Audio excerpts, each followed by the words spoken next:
Hello everyone, welcome to our channel. Telugu రాష్ట్రాల్లో భిన్న వాతావరణ పరిస్థితులు, కొన్ని జిల్లాల్లో ఉష్ణోగ్రతలు, మరికొన్ని జిల్లాల్లో వర్షాలు. వివరాల్లోకి వెళ్ళి వాతావరణ పరిస్థితులు తెలుసుకుందాం.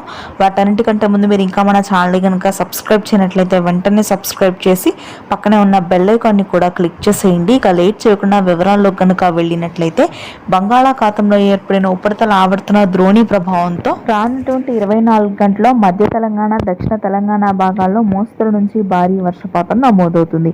హైదరాబాద్ నగర ప్రాంతంలో పలు చోట్ల తేలికపాటి నుంచి మోస్తరు వర్షపాతం నమోదు కానుంది.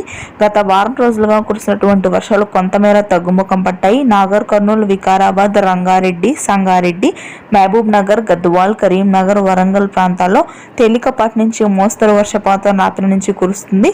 దాదాపుగా జూన్ 9 వరకు తేలికపాటి వర్షాలు నమోదు కానున్నాయి. ఇక జూన్ 7 నుంచి కూడా మనకి మధ్యాంధ్ర, ఉత్తరాంధ్ర జిల్లాలో అతి భారీ వర్షాలు కురవబోతున్నాయి. ముఖ్యంగా శ్రీకాకుళం, విజయనగరం, విశాఖపట్నం, తూర్పుగోదావరి, పశ్చిమ గోదావరి జిల్లాల్లో భారీ వర్షాలు కురిసే అవకాశం ఉంది.